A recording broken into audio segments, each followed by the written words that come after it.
Feeling stuck? Searching for clarity? Welcome to Life in HD with me, Natalia, a podcast about clarity, self-discovery, and embracing the unique way your brain works. I'm a life coach who was late diagnosed with ADHD. Ever since, I've been on a mission to help others break free from unrealistic expectations and build a life that truly fits them. If you've ever felt overwhelmed, stuck, or like you just don't fit the mold, this is a space for you. Whether you're navigating ADHD, anxiety, or just trying to break free from outdated expectations, with real conversations and practical strategies, I will help you reframe your mindset and build a life that works for you. Let's redefine success, challenge the stigma, and live a life in high definition. Ready? Let's dive in. Wow, everyone. This is a fabulous show. I am so thrilled to introduce you to someone who has dedicated her life to help all of us understand, one, if this is you, how to be in the world and know that you may be different, but you're not less than. This is also about a story and a journey. And most of you have heard me, how should I say it? Coming out again by talking about what my challenges in life has been. So you've heard me do that. Now what's happening is we're having experts do shows like this. I want to introduce you to somebody who has dedicated not just her life, but her passion and her purpose and created an entire coaching program, NataliaLifeCoach.com. I want to introduce you to Natalia Peña. And this is about living life in high definition. Today, you'll get one of several shows that will be done to talk about what is life in HD all about. You're going to hear her story. You're going to hear the reality of it. You're also going to hear the pains, the challenges, but more importantly, the excellence and the fulfillment that the journey took this amazing person on. Natalia, great to have you. This is a debut show, and you got to feel like jumping up and down, right? I do feel like jumping up and down. Thank you so much, Dr. Pat, for just that introduction. I'm like, oh my gosh, this girl that you're talking about.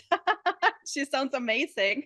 Yeah. And I was doing a little bit more research on you, and I came across an article that in the news in Canada that came out about what you're doing. And it's so exciting to see that. So I want to talk about this thing that pops up in life. We start to think that something's off. Now, usually it's a teacher that tells you something's off, or it's a parent that says there's something wrong with you. But when did you start thinking that something was off? Yes. So I grew up in a family where I was always praised for being special. My parents always thought I was amazing. Natalia can do anything. Whatever she puts her mind to, she does it. So at home, I felt that I was invincible and I was incredible. My siblings look up to me, and even the way my parents were, it felt safe and it was normal. Even though from the outside, other people would be like, that was chaos. To me, it was just regular life. It was when I would go to school or someone else's house or be in settings outside of my home that I would hear she's too much. She doesn't stop talking. She doesn't stop moving. Where do we turn Natalia off? Where's the off switch for this kid? Or does she have a volume control? Oh my goodness. I once heard someone said, oh, I wish I could deflate you and put you away for just a few hours. You're too much. And I grew up hearing this, and even in school. But I was also raised as an army brat. My dad was in the military. So I was never in the same place long enough for a teacher or an instructor to notice a pattern of that there might be something else. So most of the behavior that I knew was off, it was excused because of, well, she's moving around. She's the new girl. Every 2 years, I was the new girl. Every 2 years, I need to make new friends. So I knew I I was special, and there was things that I was struggling with, but they were excused with my lifestyle and the lifestyle of my family. It wasn't until I became an adult, then I started to realize, okay, now I'm in the same one place. I'm not moving. I got married, I was 19 years old, and I'm starting to become an adult. And I'm starting to struggle with domestic things, small things, like cleaning the kitchen, or even just being regular at self-care, taking showers, things like that, that I would see every other person being very on top of life, and sort of like everybody had this script of how to be an adult. And I was winging it. I was improvising the whole thing all the time. So it felt like I was an actor. And so, as you could imagine, a play is exciting, and you're acting, and you and I are really good at improvising. But imagine not having a break, not being able to step out from the stage, always being on. And then that's when I started to really decline in my mental health, and I started to struggle with anxiety, and I struggled with depression. And there was this sense of, I'm trying really hard.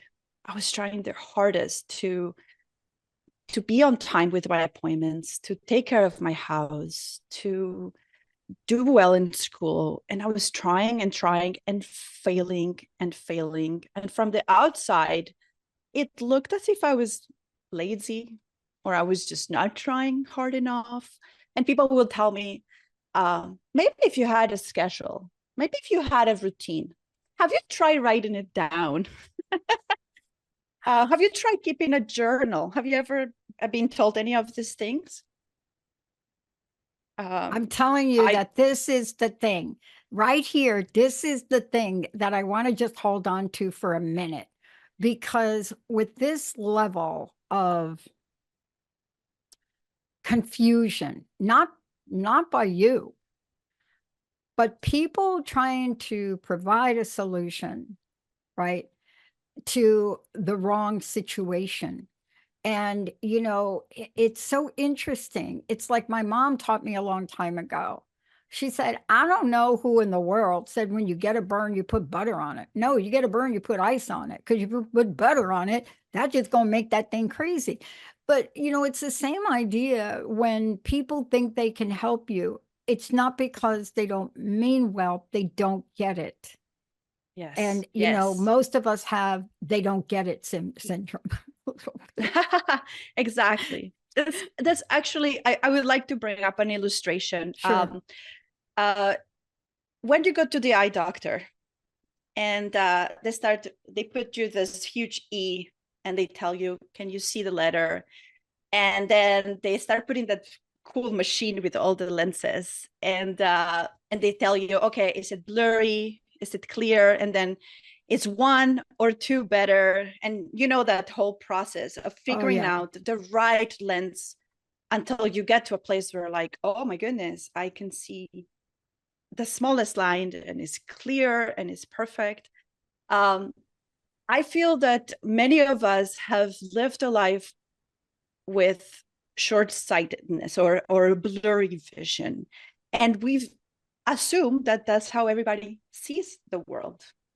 And so if everybody would see clear, and I say, if you make a list or you keep a routine, well, yes, it would work for everybody. But if you see blurry and you say to someone, just try harder to see that E, and you're like, I am trying my hardest to see that E, and you're like, I think you need to try harder. I think the big thing, and this is why I called it HD, like high definition, is the sense of we all have different ways of viewing the world, and we need to step out and almost realize, you know what, maybe this thing that you're telling me to do works for you, but it's not making sense to me. It's not working for me. I love this story because I want to talk to what happens when we get misdeed. I call it misdeed for misdiagnosed. And, sometimes in life, like you're doing, you're spreading a message that says, I'm telling you my story, but I don't have to be my past. But what was it for you? When did you all of a sudden, oh, it's getting clearer now? Like that's a song. Like I don't know, Yes. Stefan, what's that song? But you understand, it's all of us, it's like I can see clearly now. So what was that tipping point, that turning point for you? Because if you didn't have one, you wouldn't be here now. Exactly. I think we all have those moments in our lives where it's almost like the climactic part of the story where you're going to have to make a decision of what path you're going to take. Mine started when, for some reason, in my head, I thought, you know what? Maybe if I have kids, this is gonna get me organized. I had this like really weird conception of like, I see all these parents with children being so routine and well organized. Maybe what I need is to be forced to do this. So I start having kids, and I had 3 children because I figured maybe more is gonna make me even more organized. Spoiler alert, that it does not make you more organized. And so it was when my children started to go to school and they started to struggle. And I started to see myself in how they were,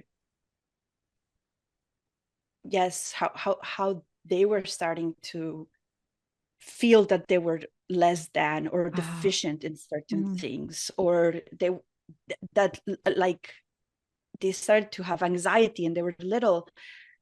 It was watching them that I said, okay, I think I need to change what I'm doing, because this is not just me now. This is 3 kids that I love more than anything. And so I started to almost pursue figuring out how to help them. And it was through helping them and getting support. Like I went to the doctors and they recommended therapy for the children. So I was like, maybe I need therapy for myself too. Then they recommended a coaching program for parenting so that they would teach me how to navigate having children with neurodivergencies. And it was doing this coaching that I realized, wait a second, I am the neurodivergent person here. I need to be parented first.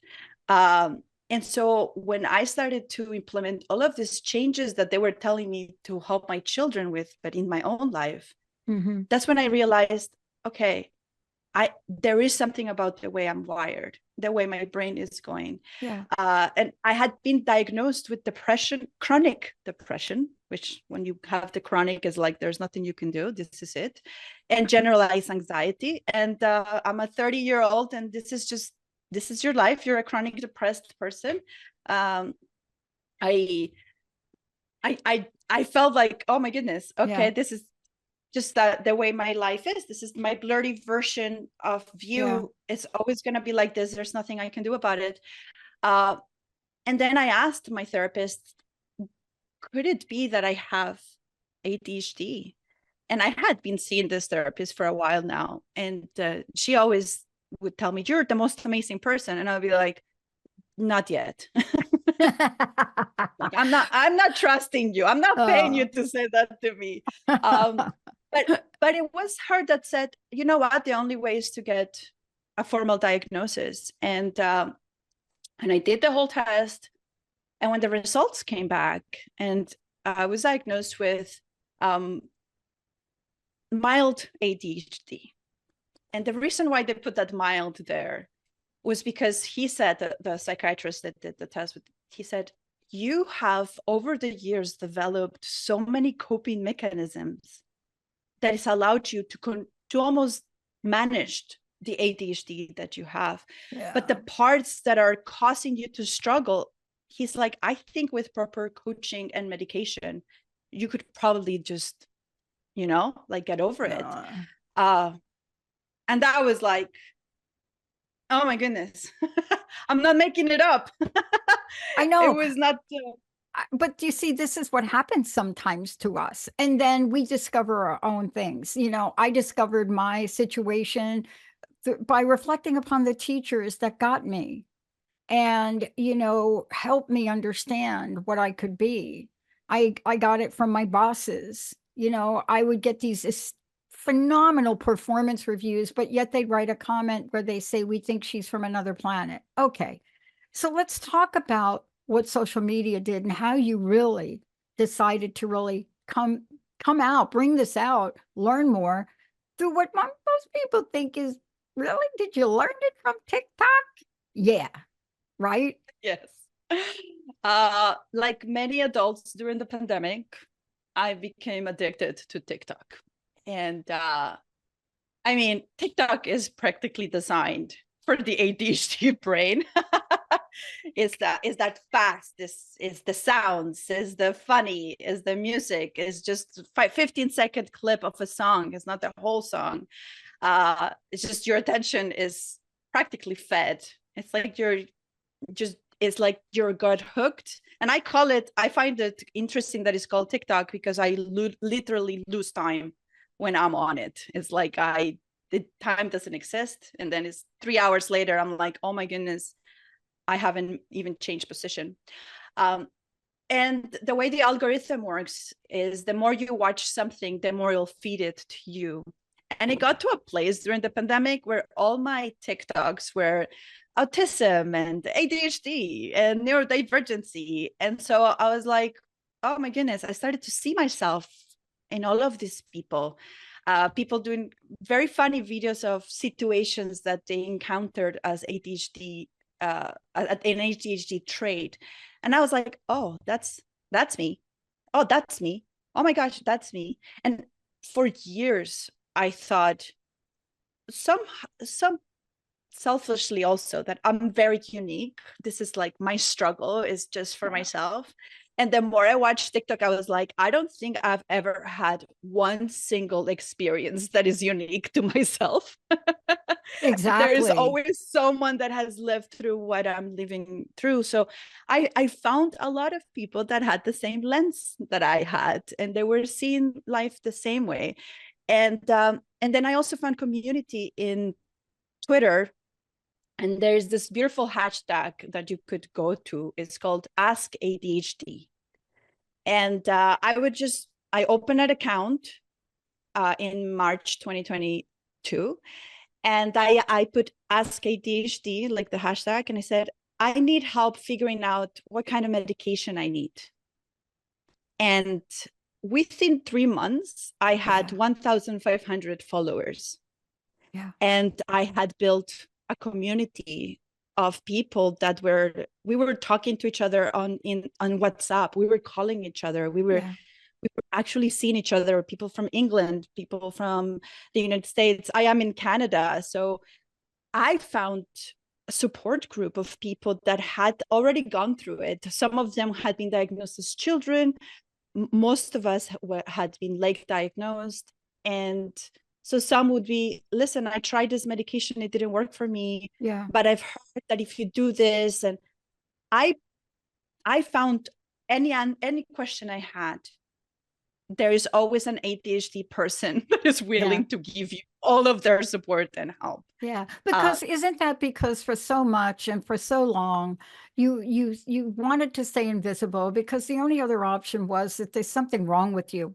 See, but now we're living in a world where you take this information and feedback, and for you in particular, you go from survival mode to purpose mode. And see, let's talk about that, because besides the information, you had to decide what to do, what action to take. And so you began a coaching journey with the most incredible Gabriella Mbon and the Coaching Academy. What was that like for you? Yes. So I started my ADHD journey, and I think you relate to this a lot, is once you figure out something about you that is like this new vision, you want to share it with everybody. You want to tell everybody like, oh, when I fidget with this, would you like to fidget with? Like, you want to share everything that you, it's like, I got excited about, oh, there, I figured something about my mind. I want to share it with the world. And I was seeing my friends that the things they struggled with, and I would be like, have you tried watching this video? Or yes, I would give them suggestions of like techniques and things that I had done that didn't sound condescending, like, have you written a list? You know, it was more like, hey, did you want me to come over and help you reorganize the way your kitchen is set up? And they would be like, yes, thank you. Or they would be like, I struggle cleaning my house. I'd be like, you want me to come over and help you like figure out a plan on how to clean your house? And the moment I would say that, they would get so excited about cleaning out the house. They're like, why didn't I always feel excited about cleaning my house? I'm like, because it takes someone else to do that. And it was me helping friends and family members that one time a doctor, I ended up talking to her about her child that had ADHD, and I'm like giving her all these things. It was my consult for myself, and I ended up giving her a whole coaching class. And then she said, do you know that there are people that get paid to do this, what you're doing? And I was like, what? So I went online and I found Gabriela Enbone that has the coaching academy.net. And it was that part of the puzzle that was missing. Yeah. It's like, I found this other lens that made it super clear. The way that Gabriela teaches you and certifies you to be a coach is by coaching you first. And so she coached me and she walked me through this path of figuring out my purpose, what gives my life meaning, what's my unique giftedness. And by the end, it was just so clear. And now I also have a certification, and now I can legitimately help other people. And at the same time, will get paid for the time that I'm spending and doing this for others. Yeah. And see, but this is part of one story, and we're going to continue with each episode we do, because, you know, people that have looked at us or watched us, you know, there have been some people extremely supportive. I know how supportive Canada has been for your taking this on. For me, it was finding people in the workplace that understood that I was different but less than. And we're not all the same. See, everybody thinks if you say ADHD or you say I'm on the spectrum, they put you all in one box, and that's far from it. Yes. That's far from it. So you decided to do this. Now you've created your own coaching platform. Tell us about that and where you're going. What's your vision for it? Yes. So life coaching, the way I view it is like, you tell me I want to climb the Mount Everest. And then I tell you, okay, let's make a plan. We're going to climb Mount Everest. Let's see. First, are you physically able to climb Mount Everest? So I would send you to a doctor to check physically if if you're coming with a busted knee or some limitation, I would be like, okay, now we need to adapt how to climb Mount Everest according to your limitation. So first, the way I view it is that therapy, or like a spiritual kind of health and mental health that deals with the past, needs to be addressed before you start on a journey of walking alongside a life coach. Yeah. So I work perfectly in tandem with a therapist or a psychologist. And then once we figured out that, like, okay, you're okay, you're physically, you could climb, you could do these things, then I start to figure out, why did you want to climb this mountain? and then, okay, if you want to do this and we understand the purpose, let's figure out how would that work for yourself. So as a life coach, what I do is figure out okay, you're having these issues and these obstacles and you're feeling stuck in certain areas. Let's figure out the why. Let's see if we need to do some work about your past traumas and fears or systems of beliefs. And then let's see how we can create a plan that works specifically to you. That is not just writing a list, but is figuring out what kind of list do you need to write down? What kind of equipment do you need? And then how much does it cost to get into an airplane ticket to go all the way to the Himalayas, you know? But this is really now, I mean, in the upcoming shows, you're really going to take this on. You know, you're going to be talking about, you know, what you've learned along the way. We're going to talk about the brain, how it's wired, but all of these things. I mean, you'd have laughed hilariously watching me teach Linda, who is so detailed, me not, how to do an edit that she's helping me do in our new design. And, you know, I'm trying to explain it my way. So what do? I draw a flow chart. Oh my God. Yes. So not Linda's way to learn. And but I didn't know how else to explain it. So in the upcoming shows, give us a sneak peek about what you're going to talk about. So first, we're going to talk about the many brains and how they are wired. And this whole thing about the spectrum, ADHD, but sometimes we talk about autism and ADHD, but there's bipolar disorder, there's OCD. There's just so many things in the brain. So we'll explore more about how brains are wired differently and how you could figure out what kind of brain you have. Then we'll talk about creating your brain toolbox. That's what I call the brain toolbox. So how did you develop specific tools that are for your kind of brain? We'll talk about habits and rituals. A lot of people struggle with doing routines and creating habits. And so it's not that they can't do it, it's just that their approach is not proper. So we'll talk about how to create proper action plans. We'll talk about community, finding your tribe, creating boundaries, which is super important.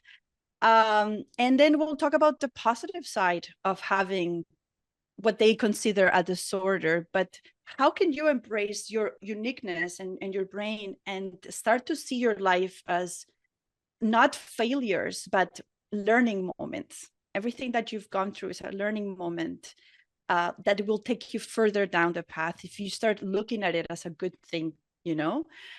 So about a lot about the way we shift our mindset. And that's it. It's not about fixing you. It's about finding you. Yeah. It's about going from blurry to high definition. Yeah. It's about seeing that big E on that vision chart. Look, thank you so much for today. And I know what it takes to share our stories. It does take courage. And thank you for doing it. What's the best way for people to find out more about you? Yes, they can reach me on my website at natalialifecoach.com.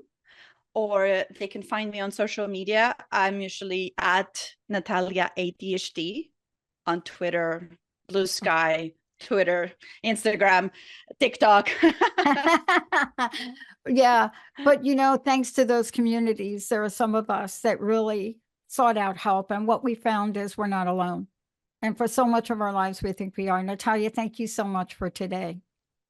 Oh, you're welcome. Thank you for having me. You bet. Natalia will be back. We've got lots to talk about, Stefan. Thank you. For those of you out there, please check this out.